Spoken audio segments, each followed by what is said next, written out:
Shalom saudara sekalian. Kembali hari ini kita akan belajar dari kitab yang baru, dari Titus 1 ayat 1 sampai dengan ayat yang keempat. Dan Bapak Ibu Saudara, beberapa hari ini ada sebuah video yang cukup viral di mana ada beberapa petugas dinas perhubungan yang menghentikan sebuah mobil dan kemudian memaksa pengemudi itu untuk membuka akan pintu mobilnya. Tetapi pengemudi ini tidak bersedia dan bahkan menanyakan mengapa dia harus membuka akan pintu tersebut. Kemudian pengemudi ini pun kabur, tetapi ternyata ada seorang petugas dinas perhubungan yang tersangkut di kap mobilnya. Dan kemudian mobil itu pun dibawa sekitar 5 km baru kemudian si petugas ini diturunkan. Nah, dalam kasus tersebut banyak netizen yang kemudian mempertanyakan atau memberikan komentar tentang apa sih sebenarnya tugas dan tanggung jawab dari petugas dishub tersebut. Apakah boleh seorang petugas dishub itu melakukan razia tanpa bekerja sama dengan pihak kepolisian? Karena yang berhak untuk melakukan razia itu hanya kepolisian. Dan Bapak Ibu Saudara, setiap orang tentu memiliki status yang berkaitan dengan jabatan atau pekerjaan yang diembannya. Sehingga dengan status jabatan tersebut, dia tahu apa yang boleh dilakukan dan apa yang bukan merupakan bagian dari tugasnya.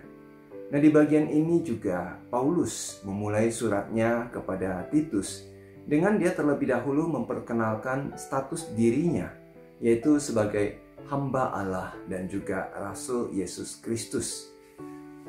Rasul berarti orang yang diutus, dan dia menyatakan bahwa orang yang diutus ini seperti seseorang yang memiliki surat tugas resmi untuk mewakili orang yang mengutusnya.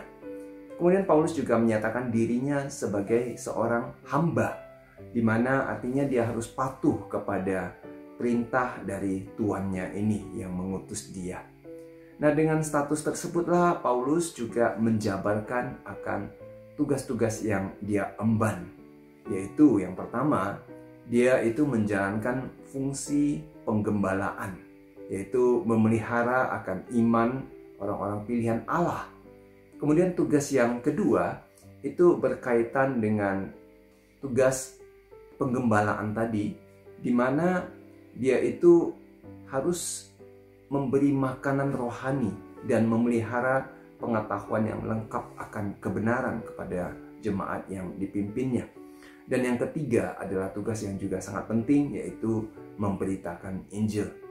Nah, ketika Paulus menuliskan surat ini kepada Titus, dia mengetahui dengan jelas akan situasi gereja di Kreta yang dipimpin oleh Titus pada waktu itu, di mana pada saat itu gereja itu sangat membutuhkan akan ketertiban dan juga membutuhkan akan kepemimpinan yang kuat dan juga pengajaran yang benar.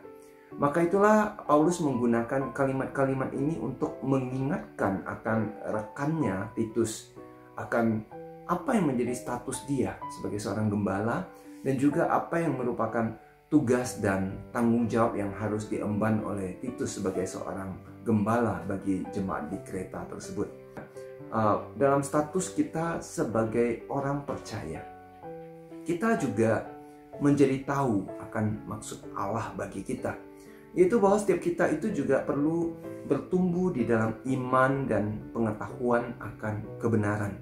Tujuannya itu adalah agar kita mengenal kebenaran dan kita boleh hidup di dalam kebenaran itu.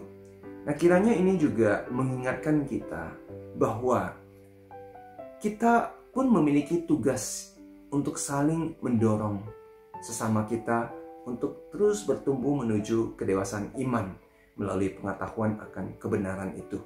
Maka itu mari kita juga memberikan dorongan bagi orang-orang di sekitar kita untuk mencari kebenaran itu di dalam firman Tuhan.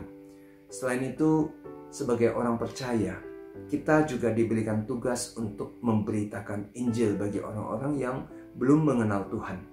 Nah, kiranya melalui surat Paulus kepada Titus yang kita mulai bahas hari ini, kita juga terus bisa belajar dan juga kiranya bisa menolong setiap kita untuk bisa secara khusus di bagian ini kita lebih memahami akan status kita, tugas kita, dan tanggung jawab kita sebagai orang percaya. Tuhan Yesus memberkati setiap kita. Amin.